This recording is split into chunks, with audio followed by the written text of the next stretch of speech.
Hello and welcome to Rajya Sabha television. You're watching a brand new edition of India's World with me, Frank Rausen Pereira. The Indian High Commissioner to Pakistan, Ajay Bisaria, has returned to India days after Islamabad expelled him following its decision to downgrade diplomatic ties over the withdrawal of special status to Jammu and Kashmir.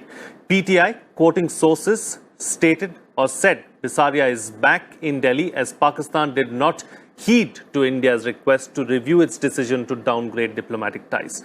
Pakistan has already made it clear that it will not send its newly appointed High Commissioner Moinul Haq to India. Haq was appointed to the post 3 months after the previous Pakistani envoy, Sohail Mahmood, took charge as Pakistan's Foreign Secretary.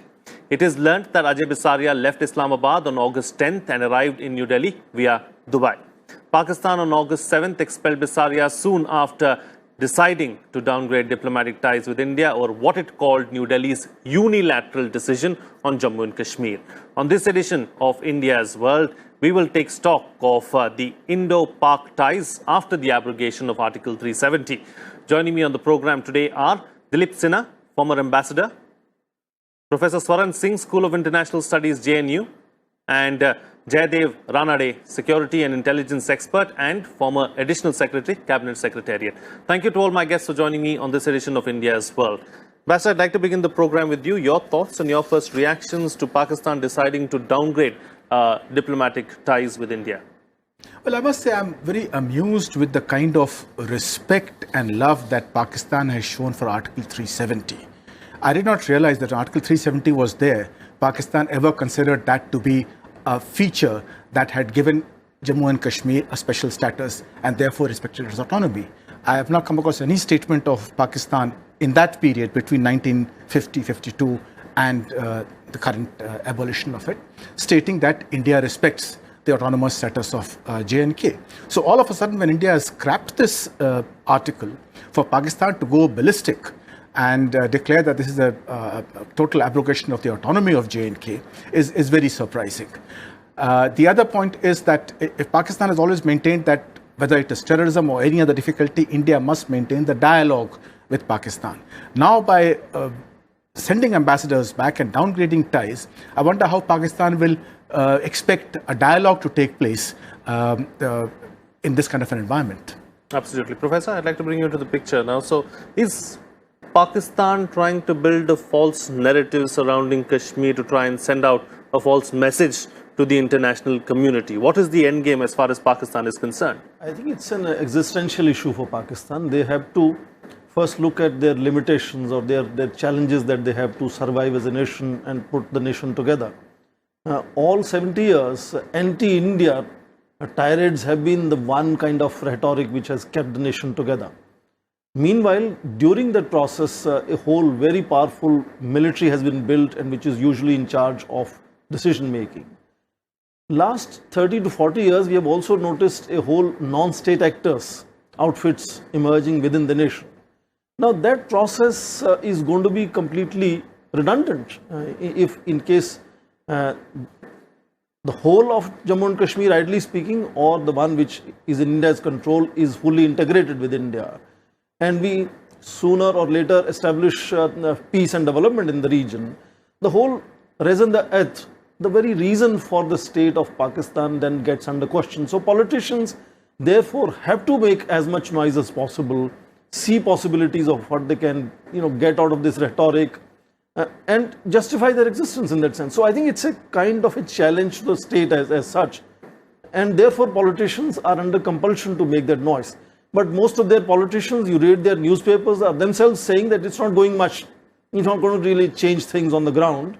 And we notice that not only people inside Pakistan, media and others are commenting that it's only going to be largely a diplomatic effort to showcase that we are disturbed.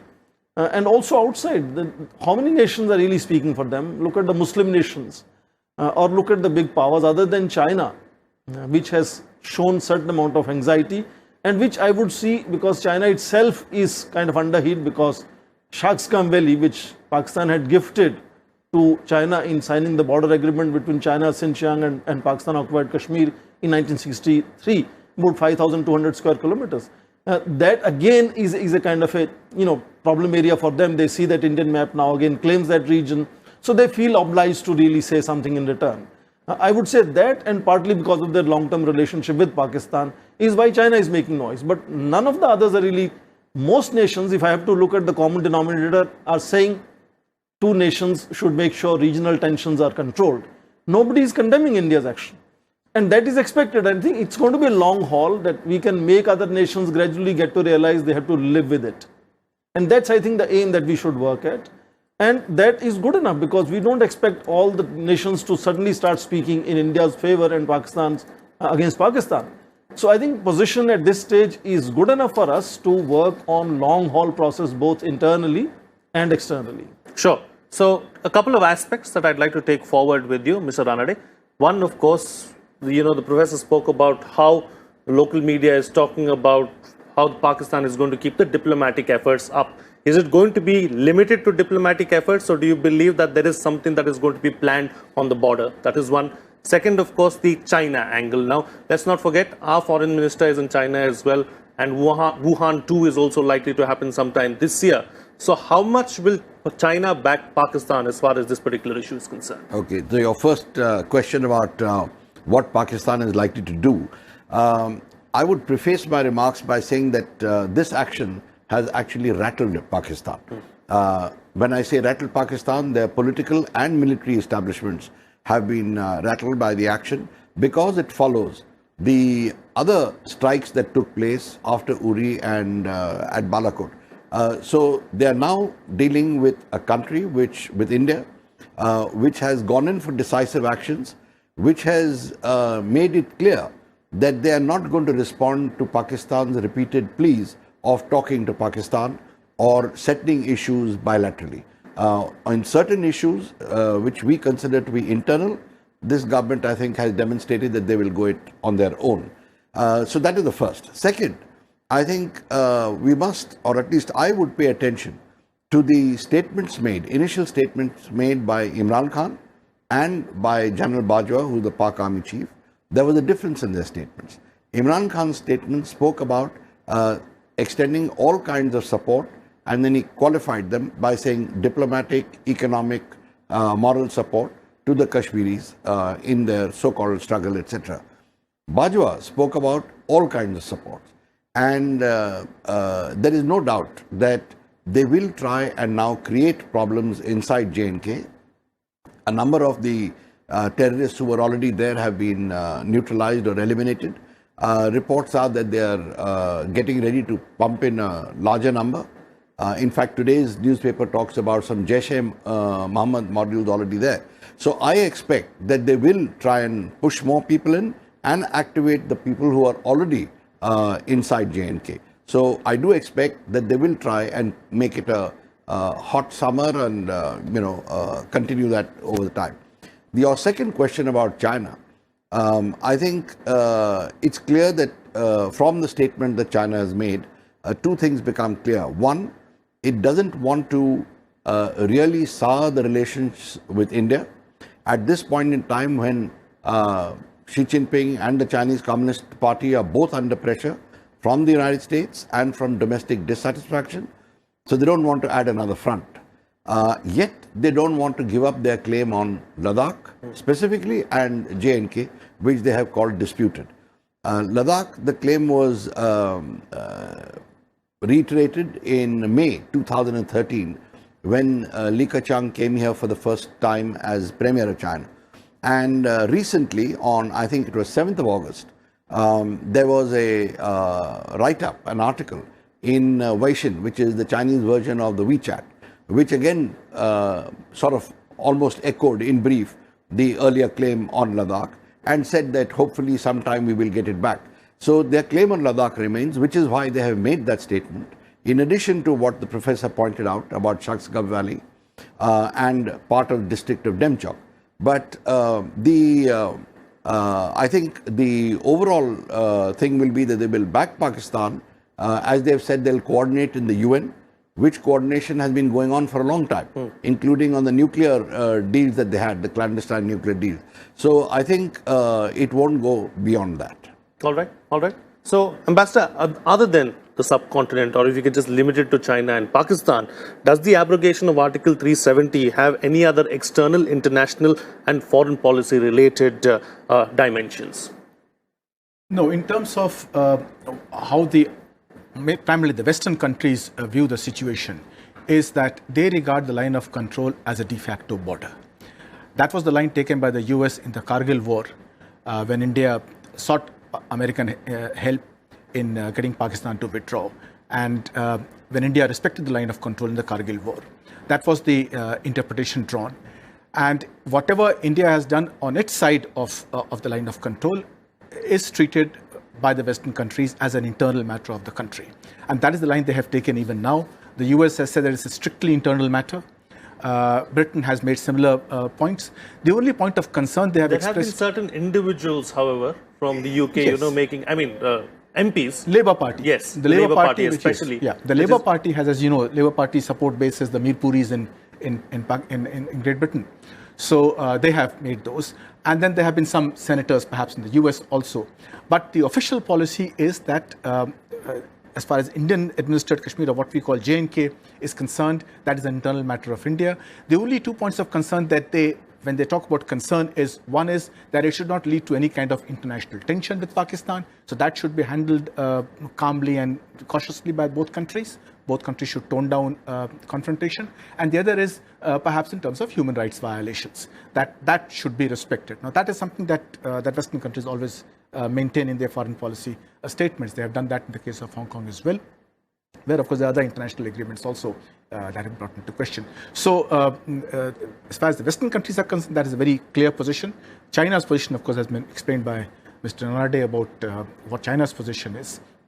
Some of the UAE has come out in support. I was just going to come to that. Were you surprised by that statement at all? Because the ambassador, UAE's ambassador to India, was one of the very first few people who came out openly in support of India's actions. Yes, that's true. And but again, our relations with the Arab countries has improved to a point where we are actually cooperating on counter-terrorism and in other areas as well. So that is one area where our foreign policy has successfully countered Pakistan's earlier policy of looking only at Islamic solidarity. So despite what the OIC keeps making those formal statements, that apart, our relationship with Arab countries is extremely strong, and the Arab countries also realize that Pakistan's narrative in this is entirely prejudicial and has little substance. Absolutely. Let's talk about the UN now. Professor, Pakistan has been trying to take this matter up with the Secretary General, but the Secretary General has very clearly stated that, this is a matter that needs to be settled on the basis of the Simla Agreement. So what is Pakistan trying to do by taking this matter to the UN, and what is it that they can achieve there? I think that's clearly an assessment that General Secretary has of how this issue has repeatedly come up in United Nations. And the fact that he specifically mentions Simla Agreement is endorsement of India's policy. That's what India has been talking about, that it should be handled under Simla Agreement, which talks about peaceful and bilateral dialogue to be the way of resolving all issues that sort of come between India and Pakistan in relation to Kashmir. So I think it's already an assessment of what has happened and what might happen again.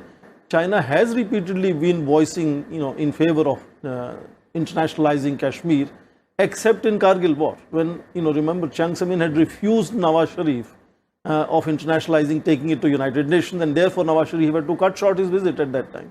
Of course, you could see that repeat happening of China speaking in favor. Russia, for a long time, was our pillar of support in United Nations. Now that, has to be worked on again. There are statements from Russia which are favorable, of course, but it's not the same kind of strong support that we used to have.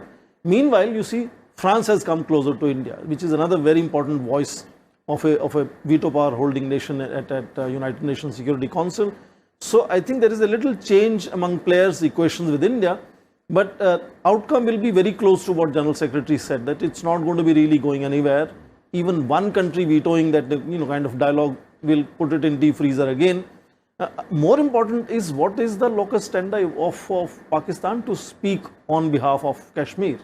I mean, it's important for us to now also make the world aware of history, legality, politics of it, because it's not really clearly understood by much of the world as to how complex that knot is. the whole Jammu and Kashmir province in totality is so diverse and so complex. History is so complex. What Pakistan did with what they got? They broke into three pieces. One part they gave to China. Other, the largest part, northern areas, they just usurped, said nothing about it. It was just not declared whether part of their occupied Jammu and Kashmir or not. It is only in 1974, indeed 1994 judgment of the Supreme Court of what they call Azad Jammu and Kashmir declared that northern areas are part of the claimed Jammu and Kashmir but are not part of what they call Azad Jammu and Kashmir.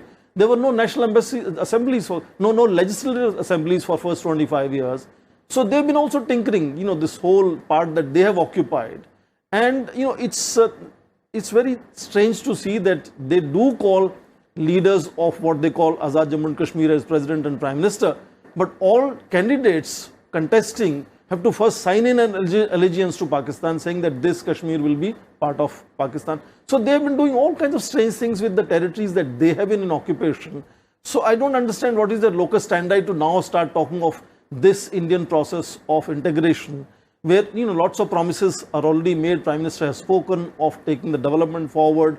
Home Minister has spoken about maybe return of Jammu and Kashmir to full state. And we have been holding elections. I understand India's compulsion also, because over a period of time you see not only ISI but ISIS was becoming visible now in Kashmir. The fact that under that pressure, local two dominant parties were, one emphasizing on autonomy, other emphasizing on pro-independence ideas. And I think this was time that we had to really act upon. And now with the return of US and Pakistan getting closer again, right, and this was very timely decision. And in that sense, how we play upon it in coming time, I think that is very crucial for us. Okay. There's another dimension to the points that the professor was making as well, Mr. Ranade. The fact that Pakistan has changed the demography over the last 70 years as far as Gilgit-Baltistan is concerned. So do they have the right to complain now after what they've done for 7 long decades? Exactly. But the game there is different. As far as they're concerned, they have, in fact, over the years, tried to keep POK, Gilgit-Baltistan out of the scope of discussion and focused it only on the valley, in fact.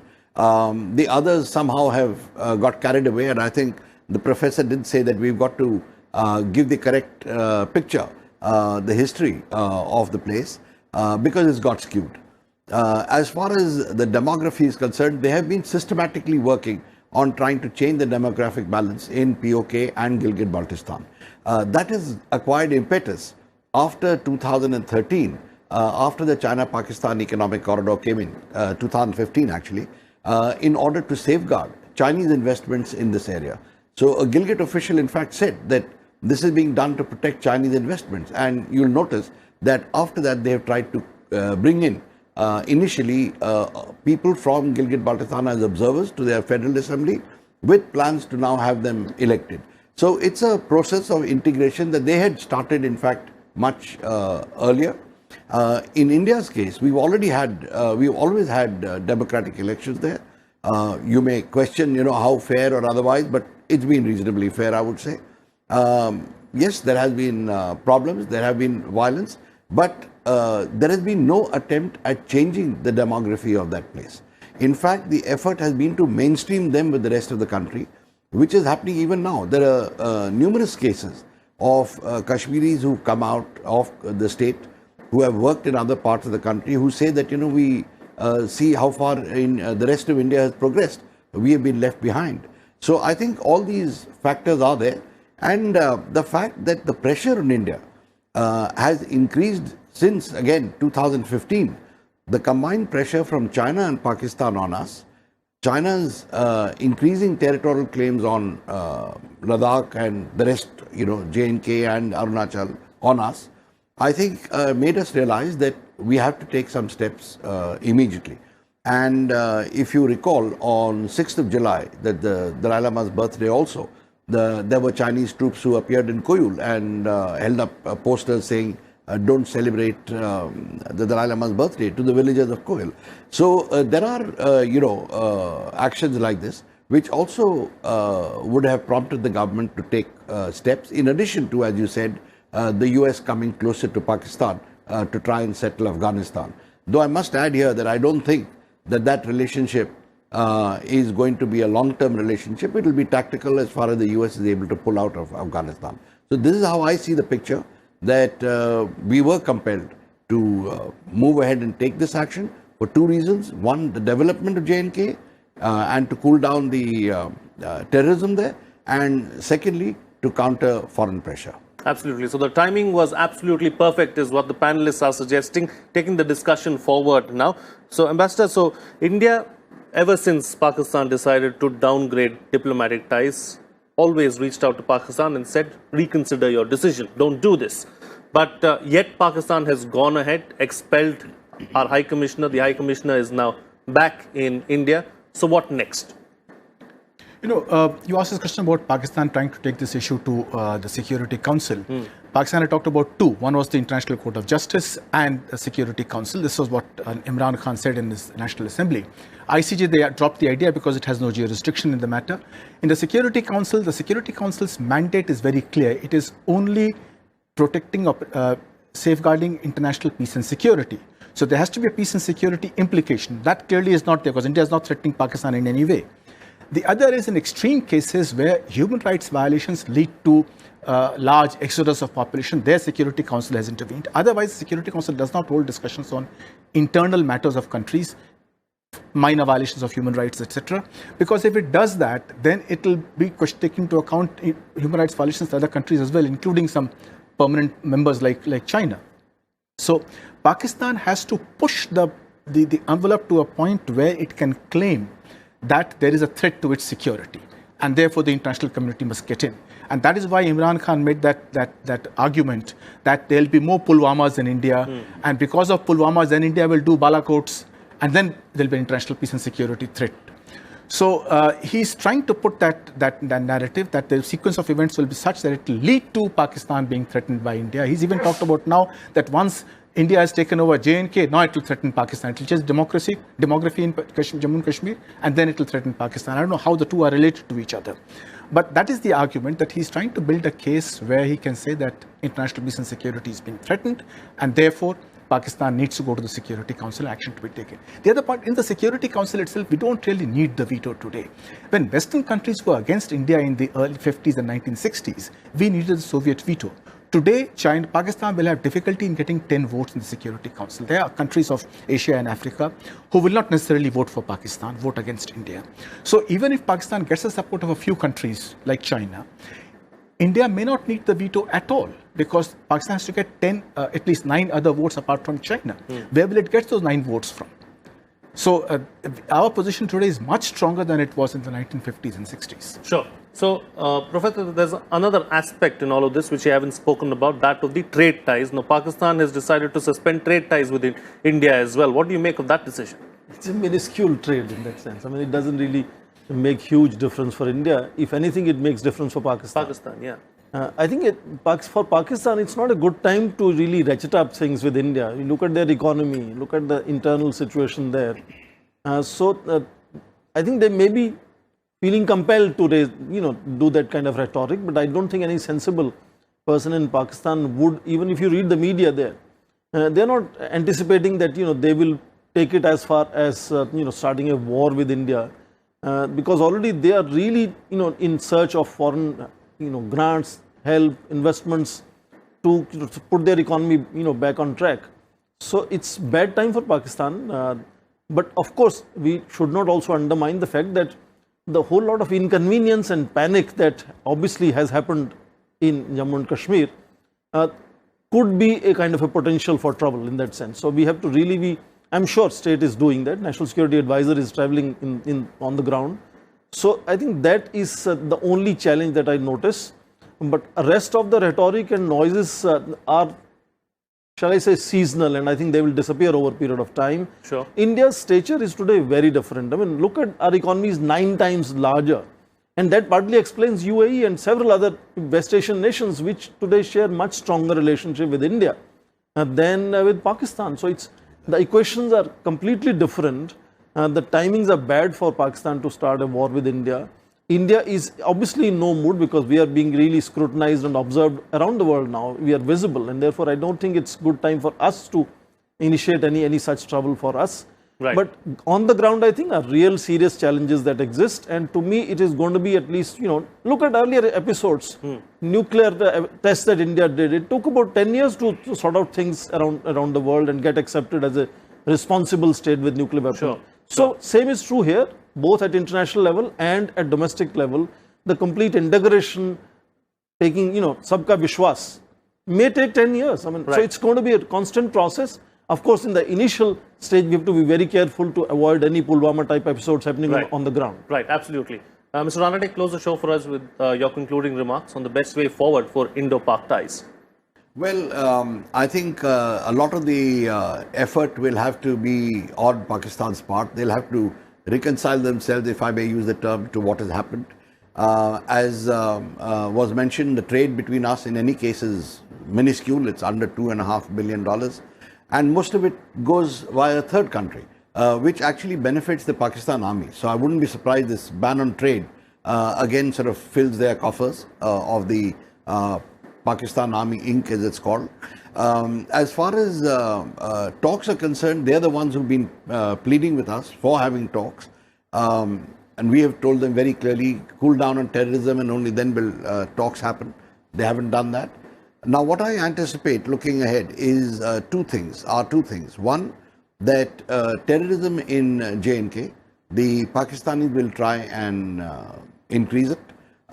They will try and push in more people, either to create a very volatile situation there, an untenable situation, or to provoke us into reacting. Now, if we get provoked, it will be if there is a serious terrorist strike in India or in J&K, to which we feel, reaction is a must. And that will not really play into the hands of Imran Khan, as he says, threat of war. I think we'll be careful, like we were careful in the past. Sure. The second, I think others will try and,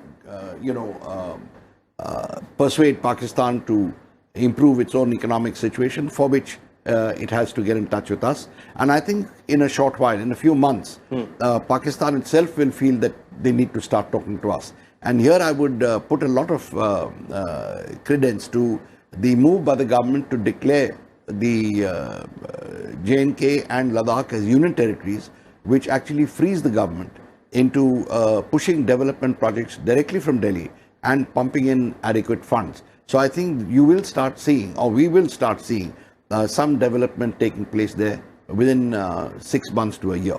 All right. On that note, then, we'll call it a wrap on this edition of India's World. Thank you to all.